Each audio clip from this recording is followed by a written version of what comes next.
प्रस्थापित ओबीसीचा माधव पॅटर्न आणि मराठा कुणबीकरण वादात खऱ्या ओबीसी विकास वंचित बलुतेदार विश्वकर्मा समाजाला न्याय कधी?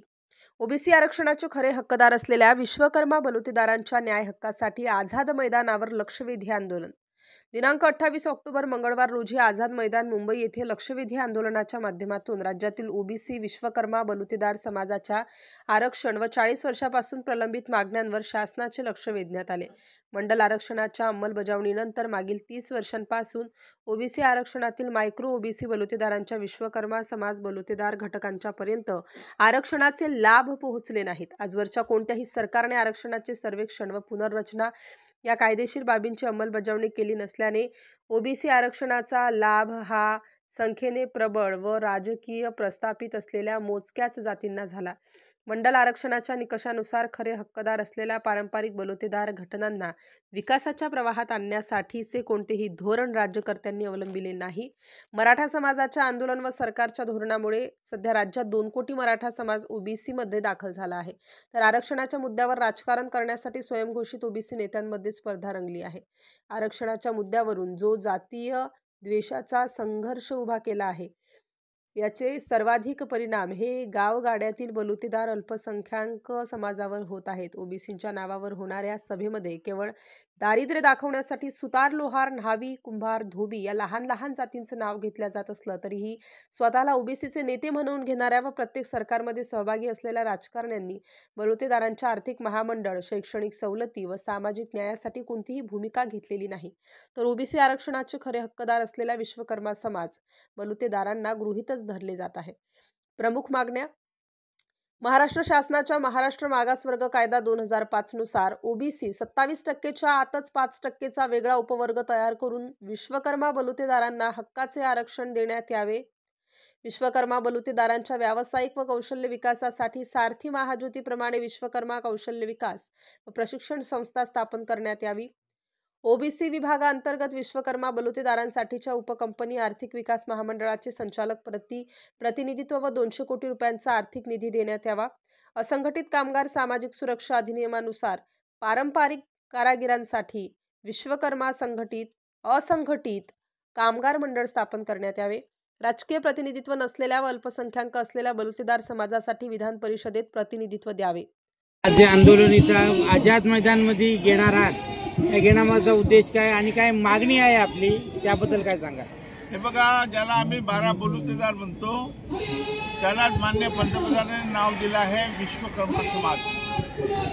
तर या विश्वकर्मा समाजाचं अनेक दिवसापासून मागणी आहे की जे ओबीसीचं 19% आरक्षण आहे महाराष्ट्रामध्ये, त्याच्यातून आम्हाला 4% वेगळं आरक्षण द्यावं, जेणेकरून जसं भटक्या आणि विमुक्तांना वेगळं आरक्षण दिलंय त्याच पद्धतीने आमच्या 12 बलुतेदारांना सुद्धा वेगळं आरक्षण दिलं पाहिजे.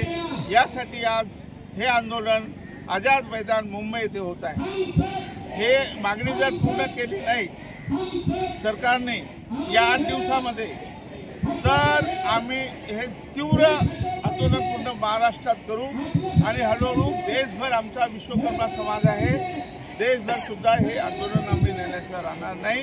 आज आमचे पोरं डॉक्टर होत नाही, इंजिनियर होत नाही, नोकरी लागत नाही, प्राध्यापक होत नाही. हे आरक्षण ते कोण खात आहे याचा सुद्धा छडा लागला पाहिजे, व्हाईट पेपर निघाला पाहिजे. आतापर्यंत हे आरक्षण कुठल्या समाजाला मिळालं हे सुद्धा पुढे आलं पाहिजे. आणि जे ओबीसीचे तथाकथित नेते आहेत म्हणजे आपल्या महाराष्ट्रात ज्याचं नाव तुम्ही घेता भुजबळ साहेब, हे कल्प्रिट आहे. खऱ्या अर्थाने या भुजबळ साहेबांनीच आमच्या ओबीसीचा सत्यानाश केलेला आहे. अशा माणसाला तुम्ही ओबीसी नेते म्हणणं सुद्धा चूक आहे. असे अनेक नेते आहेत, तथाकथित नेते स्वतःला ओबीसीचे नेते म्हणतात, त्यांना काही कवडीचा अभ्यास नाही. अशा लोकांपासून आमच्या समाजाने दूर राहिले पाहिजे. या अशा नेत्यांना त्यांची जागा दाखवून दिली पाहिजे. आम्ही आजपासून आम्ही यांना कदापि नेता मानणार नाही. आमचे नेते ते होऊ शकत नाही, ते ओबीसीचे नेते होऊ शकत नाही. ते फक्त माळी समाजाचे नेते आहे. आणि आता माधव कुठून काढला मला माहित नाही.